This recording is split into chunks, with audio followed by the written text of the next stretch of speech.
if you're a camper, especially one who likes to explore wilderness off the beaten track, this might be a story you want to skip. I can't really relate. I'm not the outdoorsy type. But this is a tale from start to finish that reads like the plot of a horror movie. During the month of August 1982, 6 members of the Johnson and Bentley families did what many families do over the summer months. They went on a camping trip for 2 weeks inside Wells Gray Provincial Park near Clearwater, British Columbia. But little did they know that this vacation would end in a terrifying way, and Wells Gray Park would become the scene of one of Canada's most horrific crimes ever. The family literally came face to face with a monster in the woods. 1 month later, what was left of the family of 6 was discovered in a burnt-out wreckage of what used to be the Johnsons' vehicle. This is the case of the Wells Gray Park camping murders. Wells Gray Provincial Park is 1 million acres of wilderness and British Columbia's second-largest provincial park. It's an inland rainforest with an average temperature of 22 degrees Celsius in the spring and summer and -5 in the fall and winter. The park is home to over 600 different species of plant and wildlife, over 200 lakes, 22 volcanoes, and 41 waterfalls that were carved out by ancient volcanoes and slow-moving glaciers. Almost half of these waterfalls are found minutes from the main road going through Wells Gray Park. The park also contains Canada's largest alpine flower meadow, located on the Trophy Mountains. The northern end of the park is more difficult to access, and the south end is where most of the tourist sites are located. It's definitely a place for people who love the outdoors, with over 200 kilometers of skiing, biking, and hiking trails. The small town of Clearwater is the gateway to Wells Gray. With a population of 2,500, it offers a base camp for those camping in the park. One of the many families camping in Wells Gray during the summer of 1982 were the 6 members of the Johnson and Bentley family. Grandparents Edith and George technically lived in Port Coquitlam, but truthfully, their home was on the road. They were seasoned campers and described as nomadic. That summer, they were traveling in a 1981 Ford truck with a 1971 camper. The couple had purchased the truck and camper after George was forced to quit his job at the mill due to a heart condition, and attached to the roof of the camper was a small aluminum boat. The Bentleys were both retired, loved the wilderness and camping, and traveled all year long. So much so that they even planned to put their house up for sale and purchase a full-size motorhome to replace the truck and camper. Traveling was a passion for the couple, who spent a few months of the year in Arizona, as well as camping in British Columbia in the spring. The Bentleys didn't like crowds, so when setting up camp, would always choose secluded areas. And when they weren't living out of their camper at a quiet campsite, they were staying with their son Brian or 2 daughters Jackie and Sharon. Friends of the Bentleys described the couple as friendly and considerate. They said George was a quiet man who loved camping and fishing, and Edith was described as jolly and loved to laugh. And they both enjoyed spending time with their children and grandchildren. On this particular camping trip, the Bentleys would be meeting up with their daughter, Jackie Johnson, who was 41, and her husband Bob, who was 44. The couple had been married for 21 years and lived in Kelowna. Bob worked as a sawyer at the Gorman Brother Lumber Mill and was an employee for the company for 25 years. He earned a reputation as a loyal worker and a devoted family man. One fellow co-worker would say that Bob was the joy of the lumber mill. Friends and co-workers described him as a man with a big heart who would do anything to help out a friend. Jackie Johnson was a stay-at-home mom and devoted to her family. She had a passion for photography, and friends would say that she was never far from a camera. Bob and Jackie's 2 daughters were 13-year-old Janet and 11-year-old Karen, who both played the piano and were into Girl Guides. They were also looking forward to spending time with their grandparents in Wells Gray Provincial Park. On August 23, 1982, Alan Bonar, who worked as a controller at the Gorman Mills Lumber Company, filed a missing persons report at the Kelowna RCMP dispatchment. He would tell police that Bob Johnson, his wife Jackie, and their 2 daughters Janet and Karen were camping in Wells Gray Provincial Park, and Bob was supposed to return back to work on August 16th. He would contact Bob's family as well, but nobody else had heard from any of them. According to Alan, it was completely unlike Bob to miss work. In the 25 years he worked for the company, Bob had only missed 2 or 3 days due to illness. So for Bob to miss a week of work without notifying anyone, friends, family, and co-workers knew that something wasn't right. The last time anyone had heard from Jackie and Bob was on August 6th, when they visited the home of a friend in Red Deer, Alberta. Alerted by the news that Jackie and Bob hadn't arrived home by August 16th, family members would go to their home in Kelowna and found that the house wasn't a mess, but it hadn't been cleaned in a way that people tend to clean when they're leaving the house for a long period of time. There was food in the fridge and unpaid bills on the coffee table. A tourist alert would be issued after Alan's report was received, and Kelowna RCMP were also brought in to assist. Although a ground and air search had not been organized yet, because police didn't know where the family's last known area was. Wells Gray Park is massive, but after learning Jackie and Bob were scheduled to meet Jackie's parents, Edith and George Bentley, near the town of Clearwater, a ground and air search were immediately launched. The RCMP plane would focus their search on isolated logging roads between Clearwater and Blue River and west into Wells Gray Provincial Park, searching for tents or stranded vehicles. These roads are densely wooded and sometimes difficult to navigate. For someone unfamiliar with the area, it would be easy to get lost, and hundreds of RCMP officers and civilians would participate in ground searches for the missing family. The Bentley's last known sighting was on August 3rd at Dawson Falls, according to a registration for a Wells Gray Park campsite. Unfortunately, that would be where the paper trail ended, because BC Provincial Park employees were on strike during this time. After this day, there were no records of the Bentleys ever leaving the park, or no records of the Johnsons entering it.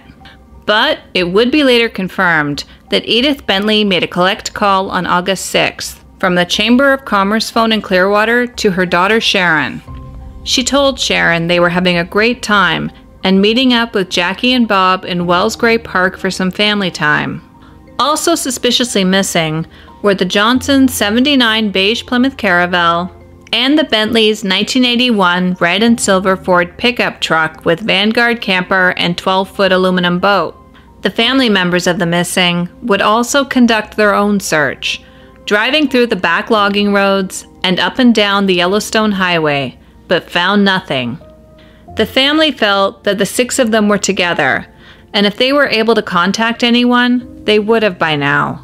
They told the media that George and Edith would listen to the radio news when they traveled, so if they knew about the search, they would have contacted the police and their family to reassure everyone they were okay.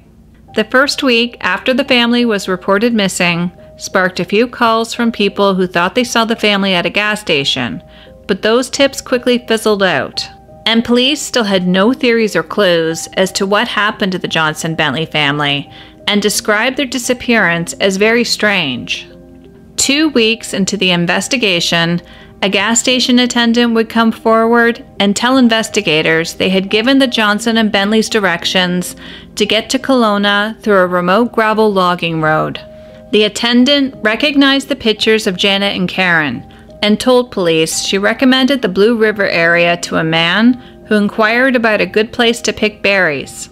This would be the first time in the investigation that all 6 family members were identified as being together since the search began. It was a good and promising lead that led to a massive search of South Central British Columbia. This search involved pilots, police, parks personnel, and hunters as hunting season was officially beginning. But sadly, the search would turn up nothing. And then, on September 13, 1982, the 3-week search took a grisly turn when the Johnsons' 1979 Plymouth Caravelle was suddenly discovered in the northern region of Wells Gray Provincial Park. At least what was left of it. Remember, I mentioned earlier that this area of the park isn't really touristy. It's mostly known to the locals and is very rugged terrain. A man named Kirk Crack was picking mushrooms during the last week of August and believed that he stumbled across a burnt-out wreckage that looked similar to the Johnsons' vehicle in the Battle Mountain Road area. This was a strange area for a car to be. It was extremely isolated and only usually traveled by horseback or 4x4s. Police would drive to the area where the car was spotted and notice what appeared to be tire tracks that veered off the road into the bushes. Unless you knew the vehicle was there, it was almost impossible to see the dull orange outline of the wrecked car from the road. The vehicle was sitting about 150 feet away from the roadway and was surrounded by charred earth. The Johnsons' car was almost completely incinerated. There was nothing on it that wasn't melted or destroyed. After glancing inside the vehicle, police noticed what appeared to be human skeletal remains in the back of the car. The area was immediately secured, and homicide detectives would be called in. Staff Sergeant Mike Eastham would be the lead detective in the investigation. When he arrived at the scene, he immediately noticed the strange tire tracks veering off from the road and into the brush. It was obvious the driver had accelerated on purpose to try and hide the car as far in off the road as possible. The Johnsons' car had been described as a cream 1979 Plymouth, but was now unrecognizable. It was now mostly a rusted orange color. All the windows were gone, the taillights had melted, and the tires were mostly charred. There were some random items on the roof where the car container was supposed to be, but had melted. This included some beer bottles, canned goods, and items that looked like potatoes. The heat was so intense that it caused the roof to cave inwards, assuming a concave shape. There were 5 keys that were hanging from the trunk lock, although the heat from the previous fire caused the trunk lock to jam. Staff Sergeant Mike Eastham would then examine the inside of the vehicle. From his book, The Seventh Shadow, quote, "Before me laid a forest of charred bones in every size and shape, fractured and broken, everywhere. You couldn't even see the floor where the back seat had been. The fire had destroyed everything. The victims had literally been cremated. Not only their bodies, but their literal existence had almost been erased by the flames." Police would use a pry bar to open the trunk. Inside, they would find 2 little skulls looking up at them, and one of the skulls had a hole over the left eye. Before arriving on the scene, Staff Sergeant Mike Eastham had hoped that an autopsy might show cause and time of death, but clearly this wasn't going to be possible. The forensic team then began to document the crime scene and carefully collected the bone fragments and other evidence. Although there wasn't much left, nearly all the bones were severely damaged by the fire. They were charred and extremely fragile. All that was left of this family of 6 was now inside 50 small evidence bags. Police believed that all victims were dead before the car was set on fire, but at this point, there was no evidence other than a few bullet fragments to prove their theory. Fire is one of the worst kind of crime scenes to deal with. There are no fingerprints, no hair samples, no clothing, and this was a time before DNA. There were also no murder weapons or any apparent motive for the killing. However, the position of the bodies suggested that the family was killed elsewhere and driven to this remote area before the car was set on fire. Still missing was the Bentley's truck and camper and aluminum boat. A continent-wide search for the vehicle would begin, and park employees and campers who were in Wells Gray Park at the time were interviewed. Detective Mike Eastham knew from the beginning that this case was going to be solved through the media, and he would give reporters as much as he could without compromising the investigation. The message to the public was clear. The police needed their help, and the RCMP felt that the missing Bentley truck and camper was a big key to the case. They had mock-up photos of the camper to show people as they went door to door searching for leads. One tip would come from a man who was camping in Battleford, Saskatchewan. He was filling up his car at a gas station and claimed that's where he saw the truck and camper with BC plates. And driving this vehicle were two scruffy-looking men with heavy French accents. This sounded similar to a tip police received from a waitress in Clearwater, who said two scruffy-looking Frenchmen were hitting on her. A composite drawing of the two men was issued to the media, and within a week, RCMP would receive over 500 phone tips from various areas across Canada. In the meantime, a tip came in from a Wells Gray Park employee who spotted a truck and camper identical to the Bentleys. He remembered seeing this vehicle parked at the old Bear Creek prison site in Wells Gray. Although the park employee did say he only noticed the vehicle briefly and wasn't exactly sure it fit the description. The old Bear Creek prison campsite is 3 acres large, and a mobile prison used to stand in that location. It was designed to be taken apart and put back together easily. In 1957, the provincial government and Department of Corrections decided to build a minimum security prison in the Upper Clearwater area. The buildings to be used were prefabricated in Kamloops and then hauled to Clearwater. The idea was to have a facility to train the inmates to work and gain practical experience, to better ready them to find employment after their release. When police investigated the old Bear Creek prison site, there was evidence that people had been in the area camping recently. There was seating for 6 and blocks for leveling out the camper.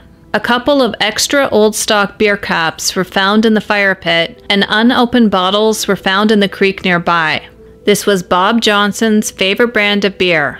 It looked like whoever was there was getting ready to roast marshmallows, as there were sharpened sticks around the fire pit.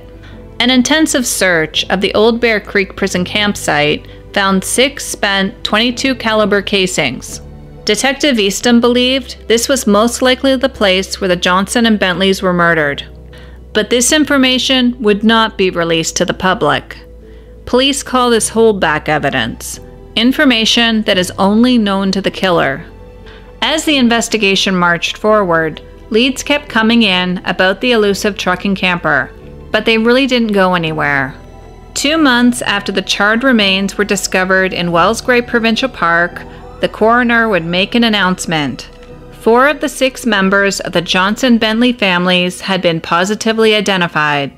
George Bentley would be identified through a malformation of the bone of one of his vertebrae, and compared to x-rays he had taken in 1979. Jackie Johnson and her 2 daughters would be identified through dental records. Bob and Edith Bentley both wore dentures that melted in the fire and could not be positively identified. Heading into 1983, there was over $50,000 in reward money for information leading to an arrest and conviction of the killer, and over 10,000 posters advertising the reward had been sent out across the country. Almost 300 people throughout Canada had claimed to have seen the Bentley truck and the 2 scruffy-looking men with French accents. Most murders are local or regional stories, but this murder was a big deal in the 80s and attracted national attention. With no suspects in custody yet, the public was starting to get anxious, so Staff Sergeant Mike Easton decided to do something unconventional. In April of 1983, a televised reenactment of the killing was shown on Global. It was filmed on the site of the murders and then broadcasted across Canada.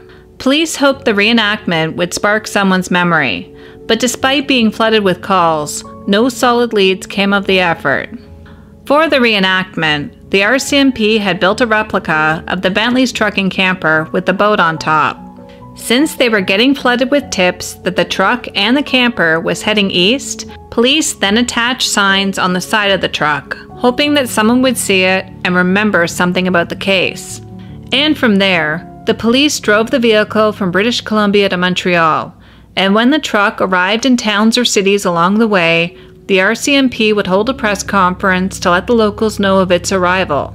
In total, there would be over 1,300 alleged sightings of the Bentley's truck and camper across Canada. And then, in the summer of 1983, an auto body mechanic in Windsor, Ontario would come forward. He told police that 3 or 4 months earlier, 2 French-speaking men driving a vehicle identical to the Bentley's truck came into a shop wanting a midnight paint job and offered to pay cash. This man would also describe modifications to the front and rear bumper that were identical to the modifications George Bentley had made. He described details about the truck and camper that were never released to the public. These men would also apparently ask for advice about how to dispose of 2 firearms. The mechanic had a previous criminal history, so because of this wanted nothing to do with helping these 2 men out. But he did give them a name of a contact in Detroit who would be able to help them out. Mike Eastham was convinced that the answers to the Wells Gray murder investigation were in Detroit and was coordinating with the FBI. But then, on October 18, 1983, he received a call from his team in Clearwater, British Columbia that changed everything. 2 forestry workers had found the burnt-out remains of the Bentley truck on a hidden trail about halfway up Trophy Mountain. The camper wasn't there, and the boat was still missing. The spot was only 15 miles from the site of the murder and 20 miles from where the Johnsons' car was located. The truck was well hidden, and it wasn't easily visible from the air. So much so that tree planters who had been in the area recently somehow missed the vehicle. Only 15 feet away from the truck, seedlings had recently been planted at the edge of the trail. It appeared that whoever drove the vehicle up there had attempted to drive the truck into the canyon, but logs on the ground had blocked its path. One thing that was now clear to the police was their suspect had to be a local who knew about the hidden canyon. It also explained Battle Mountain, the location where the bodies were discovered. Battle Mountain, Trophy Mountain, and Old Bear Creek prison site formed a perfect triangle on a map. The killer had to be from the Clearwater area. When inspecting the vehicle, police noticed the truck had a bullet hole in the passenger side door. The police decided to keep this bit of evidence hidden from the media, hoping it would be helpful in identifying the killer. Police were essentially starting from the beginning, and they knocked on doors in the Clearwater and Wells Gray area for the second time. And tips started to flow in again, including one about a local man named David Shearing. There was a rumor around town that he had run over and killed a man in Wells Gray Park a couple of years earlier. And that same day, an officer who was having lunch at a restaurant was given a piece of paper with a name on it from one of the waitresses. It read, David Shearing. For whatever reason, it was a name that just kept coming up. So, just who exactly was this guy? So David Shearing was 24 years old, although, I'll be honest, looking at his photos, I thought he was much older.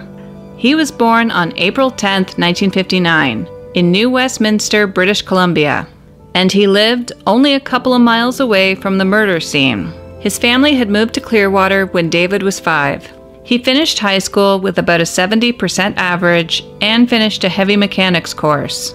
His brother Greg was 14 years older than him and a sheriff, and his father was deceased but had once been a prison guard, and his mother now lived in a nursing home. His family was well liked, but David had issues. He had been in trouble before and had previously been arrested for drinking and driving, assault, and drugs. He was known around Clearwater as a loner, and you know how small towns like to talk. He had a reputation for liking younger women, like really young, 13 to 14 years old, so I hesitate to even call them women. After his father passed away from cancer, David began to drink more heavily. He had previously been interviewed about a year earlier, and at the time, the interview was pretty routine.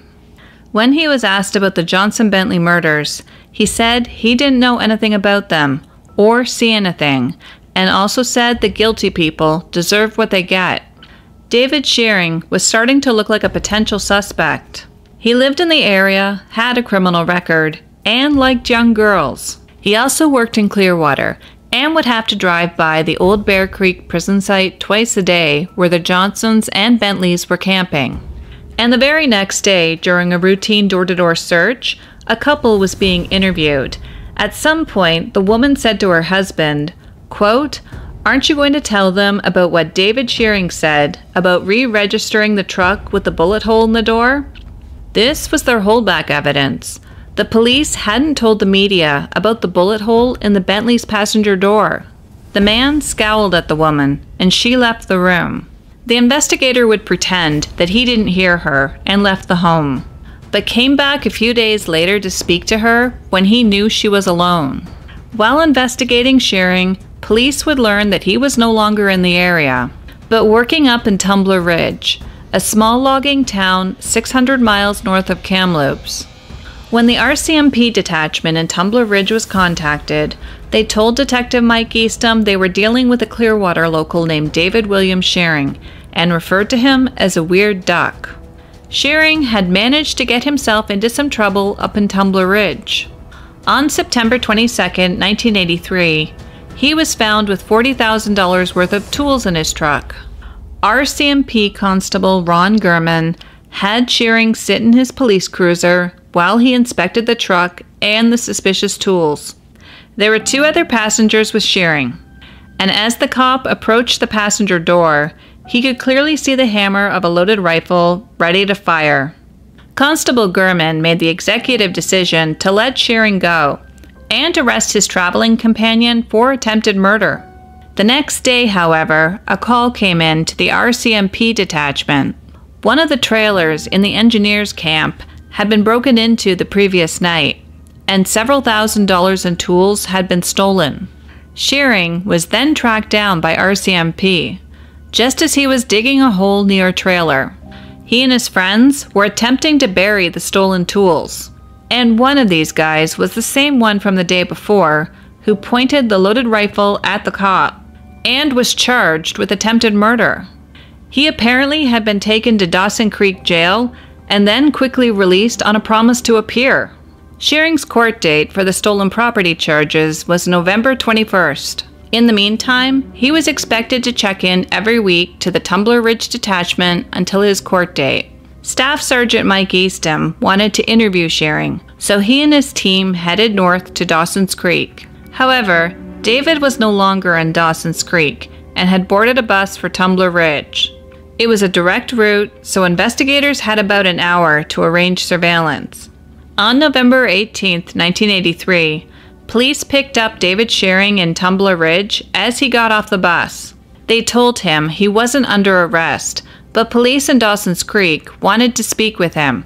He would agree to go with them, and along the way, they made small talk about 4x4s and the advantages of four-wheel drive in the snow and the mud. 10 miles into the drive, they passed a pack of coyotes, which sparked a conversation about hunting and guns. The officer said that he had a .22 Cooey that he used for hunting grouse. David asked if it was a single shot, and the officer replied that it was, but he really wanted a pump action so he could take a couple of shots if he had to which David responded that he had one, a .22 Remington that originally belonged to his father, and it was hanging on the wall in the family home. Clearly, Shearing was not the sharpest knife in the drawer. If he knew he was in trouble, he hid it well. At the Dawson Creek detachment, Shearing was introduced to Staff Sergeant Mike Eastham. Cops really needed a confession. Without one, they didn't have enough evidence to tie Shearing to the murders. They then read him his rights and told him he wasn't required to speak to them if he didn't want to, and if he wanted to speak to a lawyer, he had the right to do so. When David was asked if he had been in trouble with the law previously, he was clearly uncomfortable. So Mike Eastham changed the subject to more small talk subjects, talking about fishing, cars, and guitars instead.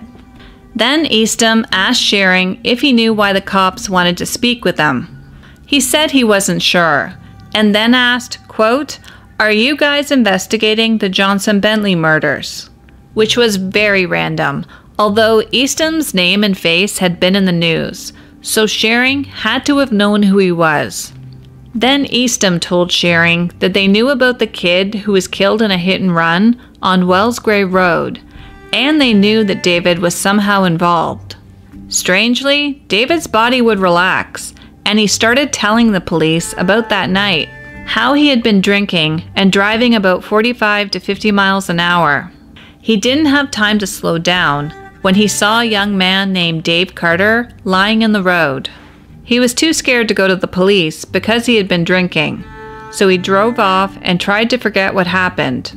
So he just confessed to killing one person. Was it possible for police to get David to confess to 6 more? Then Detective Eastham started peppering him with questions about the Johnson-Bentley murders. Quote, "David, what do you think about the Johnson-Bentley murders? What do you think about them being killed in your front yard, so to speak?" To which David replied that he thought it was bad for the community. Eastham then asked David if he knew where the truck and car were found, and David replied yes. And then Eastham asked David if he knew where the family was murdered. And David responded, Bear Creek. Except that no one outside the RCMP knew where the murders had occurred. Police had never made any public mentions of their theories about the murder site. Suddenly, the room got very quiet, and Shearing realized his mistake and said, quote, "I think I need to speak with a lawyer now." But because Shearing didn't say "I want a lawyer" or "I want to speak to a lawyer," Mike Eastham calmly kept the conversation going, agreeing with Shearing that he did need a lawyer and told him that he didn't need to talk, just to listen. Quote, "You do need a lawyer, David. There's no question about it. You need one. But I know what happened, and so do you. The difference is you know all the details and I don't." And with that, David started to cry. He had lied himself into believing he had done nothing wrong, but the guilt was slowly catching up, although it was also possible he was just upset about getting caught. David slowly began to open up about the night he murdered the Johnsons and Bentleys. One day in early August, he had spotted the trucking camper on his way home from work. That evening, he decided to take a short walk and crept into the camping area through the bushes. David hid behind the camper and watched the adults as they chatted near the fire. He thought that one of the campers had noticed him, so he walked back across the field and hid behind some shrubs. He waited there for a few minutes to make sure he wasn't followed, and then walked back home. The next evening, he returned to the site with a .22 caliber rifle, taking the same route, except this time he walked towards the campfire and started shooting. 3 of the victims were sitting, and 1 was standing. He said he fired the gun from behind the truck, killing all the adults. Bob Johnson stood up, and Shearing responded by shooting him in the throat. Bob collapsed, but at this point was still alive, only just barely, and making a gurgling noise. George Bentley ran towards the truck, but was shot just as he reached the passenger side of the vehicle. And Jackie would run towards the girl's tent, but was shot in the back of the head. And then David shot Bob Johnson a second time, this time, in his words, to put him out of his misery. Edith ran towards the back of the camper, but would struggle to open the door. David took aim and fired at the back of her head, killing her instantly. And then David fired 2 shots into the tent, or so he claimed. 6 people were slaughtered because he apparently wanted their tools. He then collected all the camping supplies and tools and whatever other trinkets he could find and stuffed them into the Bentley's camper. After taking what he wanted, he took the Johnsons' car up to Battle Mountain and set it on fire, and also took the Bentley's truck to Trophy Mountain a few days later, torching it as well. He told police that they could find the murder weapon, the Bentley's boat, and the tools that he stole at his family's ranch. He would draw a rough map of the area for police. The Bentley's boat would be hidden under some bushes, and the motor and life jackets would be hidden underneath the boat. Several of the tools that he stole were in a shed by the house, and some of them he had taken up to Tumbler Ridge. Shearing also drew 2 maps of Battle Mountain and Trophy Mountain, detailing where he disposed of the vehicles. When asked to draw a picture of the Bentley's camper and what he remembered about it, the first thing David drew in the camper was the bed. This led Staff Sergeant Mike Eastham to believe that Shearing spent more time inside that camper than he was letting on. When asked if Shearing had anything else to add, He only said there were a few more details, but they were pretty much covered in the maps he drew. But there was no way that this was the end of the story.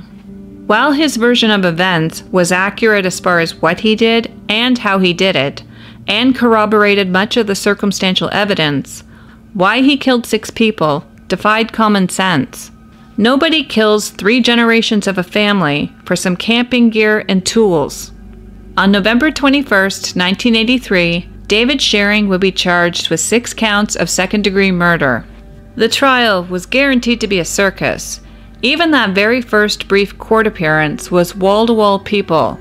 Everyone wanted to see the man who was responsible for one of the most heinous murders in Canadian history. David Shearing was a large man, standing at 6'3" and 250 pounds. According to Staff Sergeant Mike Eastom's book, The Seventh Shadow, quote, "He was a big guy, and it wasn't difficult to envision him behind the business end of a rifle. The dripping brown mustache gave him a touch of Western look, and his eyes were dark and lifeless. Many people believe they can see death in a guilty man's eyes.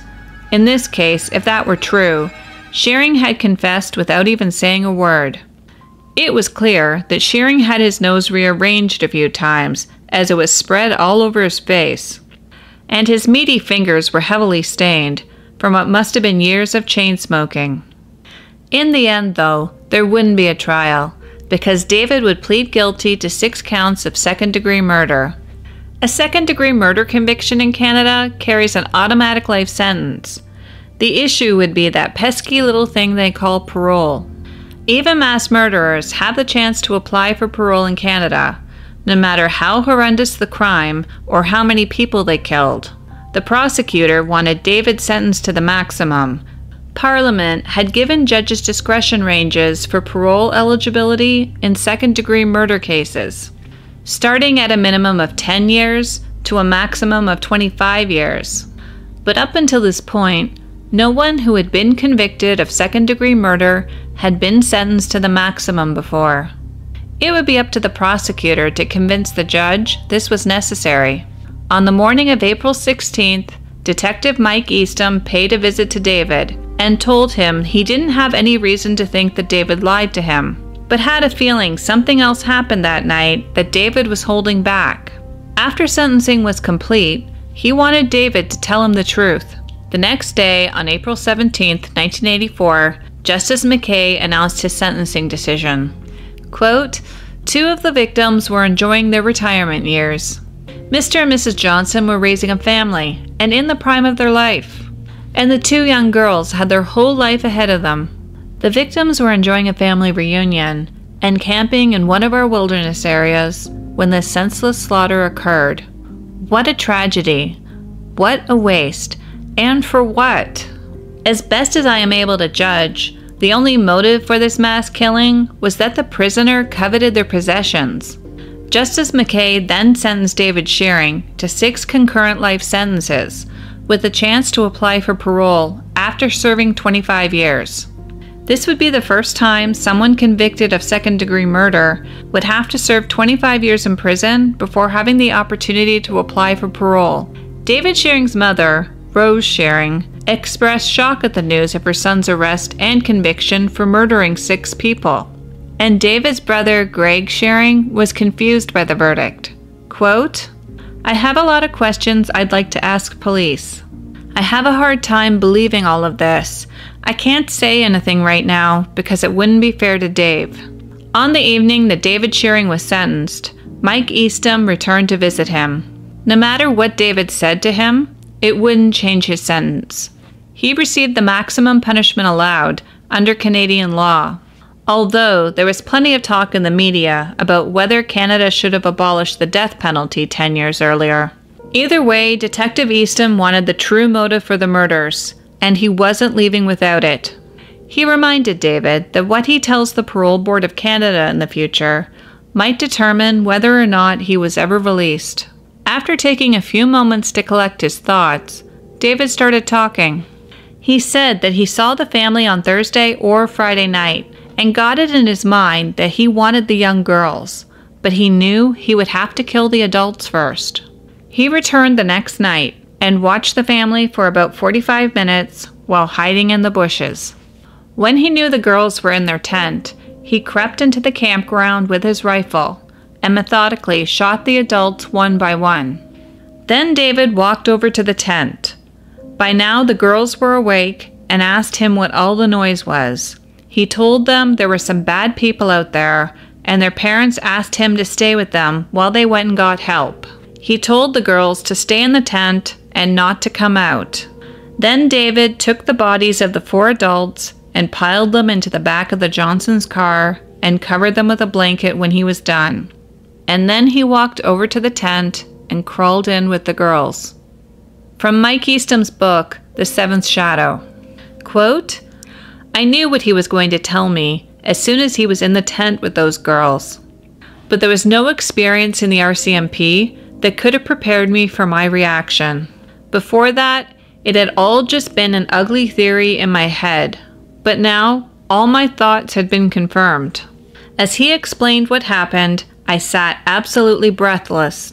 Anyone who had any questions about capital punishment should have sat down beside me and listened for themselves. Shearing was lucky I wasn't armed. When he was done, he got dressed and forced the girls to help him take down the tent, as well as clean up the rest of the campsite and put most of the stuff in the camper. Shearing said the girls asked where their parents were, and he would only say they were getting help. Mike Eastham, though, didn't believe this. He believed the girls witnessed everything. They must have been petrified and would have done anything he told them to do out of fear. He then told them to get in the car and to sit in the front seat, with the bodies of their parents and grandparents piled in the back seat. He then drove back up to his family's ranch and got the girls to set up the tent and told them that bikers were still looking for them, so they were to stay inside. He then left the girls alone in the same area where he hid the Bentley's boat. David then walked back down to the Bear Creek campsite to get the camper. His original plan was to hide it on his family's ranch, which was over 160 acres in size. Shearing's story was all over the place. He said that when he returned with the truck, he told the girls how he saved their parents and helped them get away, and then told them that there were bears and wolves and bikers in the forest that would come and get them.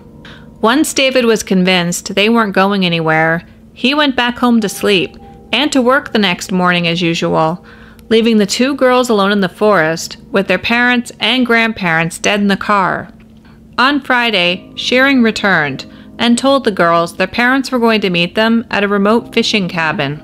The 3 began walking through the dense forest at night, in the dark, and it was raining heavily.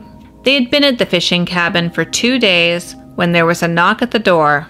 It was Don Gordon, a prison guard from Clearwater Correction Center. He was just letting the locals know there were some minimum security prisoners fishing in the river and not to be alarmed. While this conversation took place, the girls were just inches away, hiding behind the door, and said nothing. David was close to getting caught, so he made the girls walk back with him to the family ranch. Not long after they returned, David asked Karen to go for a walk. Once they were far enough away, he told her to turn around because he had to relieve himself. When her back was turned, he raised his gun and shot her in the back of the head. He then returned to the camp and drank a beer. When Janet asked where Karen was, he told her he left her in the woods tied to a tree. I can only imagine how terrified Janet must have been alone with that creep. He made her spend that night with him in the Bentley's camper. The next morning, he asked Janet to go for a walk with him. When he got to the spot where he hid the rifle, he asked her to turn around so he could pee, and then shot her in the back of the head. David loaded the bodies of the girls into the trunk of the car, and then went home to sleep.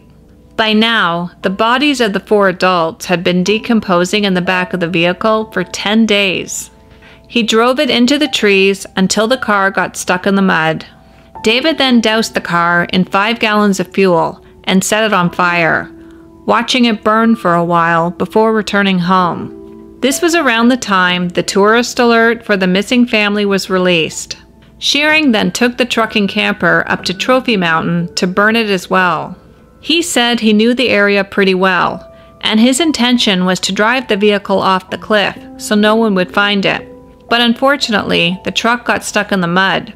It had been raining heavily that night, so the ground had turned into mush. So he saturated the truck with fuel and lit a match. Mike Eastham sat there stunned. He knew the real story was horrific, but he was completely unprepared for everything he would hear. He also knew David had left out parts of the story, but Mike had heard most of the graphic details and was sickened by what he heard. The disclosure of Shearing's true motive also meant he could possibly be moved into protective custody for his own safety. Child killers are some of the most hated prisoners. Things were quiet for about 10 years, and the name David Shearing was all but forgotten by the media until 1995, when it was announced that he might attempt to apply for a parole review under a ridiculous loophole known as the Faint Hope Clause. Thankfully, this law doesn't exist anymore. It was abolished permanently in 2011. By this time, David had married a woman named Heather and had changed his name to David Ennis. Name changes seem to be a pattern in the Canadian prison system. That's another issue that really should be addressed. In my opinion, anyone convicted of a violent crime should not be allowed to change their name, but let me know your thoughts in the comments down below. Anyways, rumors were swirling in the press that David might take advantage of the Faint Hope Clause and apply for a parole review. He hadn't submitted an application yet, but the Clifford Olson debacle was taking place during this time, and people were starting to panic. Olson murdered 11 children and teenagers in the 1980s, and took advantage of the Faint Hope loophole in the 1990s by applying for a parole review. He was denied, of course, but this clause should never have existed in the first place. 25 years would come and go, and Shearing wasted no time applying for parole in 2008. But he would be facing an uphill battle. Thousands of people had signed petitions to keep him locked up or had submitted victim impact statements. He would be denied both day parole and full parole, but had the nerve to appeal the parole board's ruling. His appeal would be denied in April of 2009. Legally, David was allowed to apply for parole every 2 years according to Canadian law. However, in 2010, it would be announced that Shearing would not be applying that year. He would, though, apply again 2 years later in 2012. His application would thankfully be denied again. In 2014, Shearing withdrew his parole application, and in 2016, he waived his right to a parole hearing altogether. This at least spared the victims' families a few years of having to relive their trauma at these hearings. And because of a change in the law, it would be another 5 years before he was allowed to apply again. In July of 2021, David Shearing submitted his application for full parole. He told the parole board panel that he had murder and rape fantasies since he was in his mid-teens, and when he saw the family, he couldn't help himself, so he began stalking them. He told the board he really wanted Janet, and he killed the adults because they were in his way. Accompanying the family impact statements at this parole hearing was a petition with 88,469 signatures from people across Canada, asking the Parole Board of Canada to keep David Shearing locked up. Thankfully, the Parole Board listened to the public and would once again deny his application. As of today, David William Shearing is 65 years old and still behind bars. Thank you so much for watching and taking the time to hang out with me today. If you enjoyed learning about this case, please be sure to like and subscribe. If there's a case you would like me to cover in a future video, let me know in the comments section down below. To support my channel, you can go to Buy Me a Coffee if you would like to donate. Thanks again, and I will see you next time.